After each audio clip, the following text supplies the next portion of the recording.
Dear students of class 10, today I have come with the poem Tiger in a Zoo, written by Leslie Nori. This poem is from your literature book, The First Flight of the second chapter. Next, this poem is not very tough poem, but it is a philosophical poem. The poet Nurai was born in England and he became a school teacher, then headmaster, then lecturer, then visiting professor in America. He was the professor of philosophy. So we find his philosophy in this poem too. He has written this poem in 5 stanzas based on the pattern ABAB. This is the rhyming scheme. The rhyming scheme of the poem is ABAB. Words he has used very simple and his thought is very high. Dear students, when we visit zoo, we enjoy ourselves to see the wild animals there. But the poet did not enjoy. The poet became very sad to see the tiger in the cage. He saw that tiger was very unhappy, moving here and there in the cage without paying any attention to the visitors who came to see him, and the tiger was busy in its own thought. The poet then thinks if the tiger had been free, it would have moved here and there freely. It would have hid behind a bush and watched the deer that came to drink water.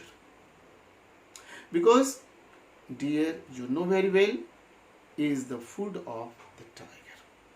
But it also tells that he would have created fear in the village nearby the forest.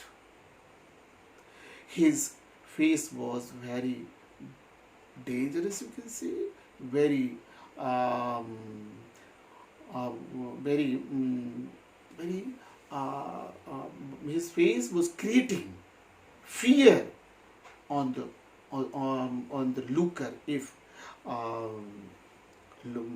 tiger was free, it was not in the zoo, the people would see the tiger and run away. But here in the zoo, the tiger was sitting and people are enjoying seeing the tiger. There is no fear between the people, between the visitors and the tiger.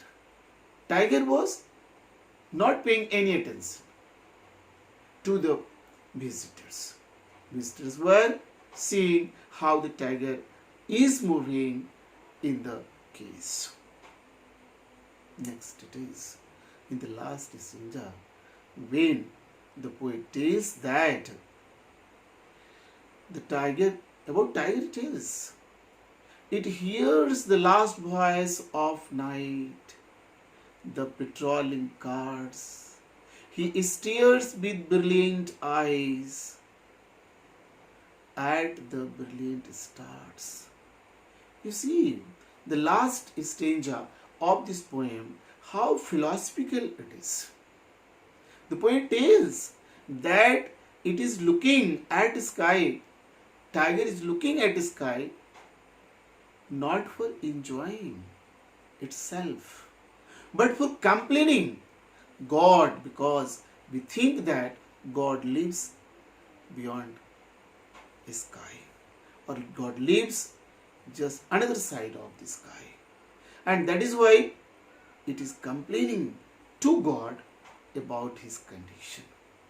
God has made it for moving freely in the forest, but man captured it and put it in the case.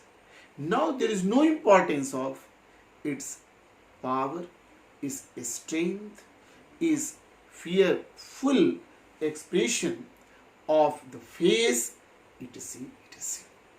So the poets appeal to the people, to the man who captures tiger and put it in case. He wanted to tell that don't keep the tiger in the cage because it will enjoy its free life.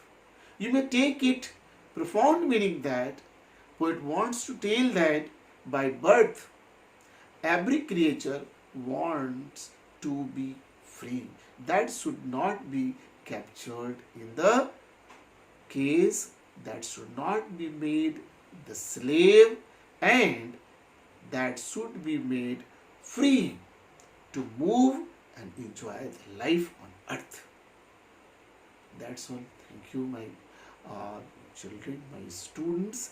I think you now will not have any problem in explaining any stage of the poem, and you will do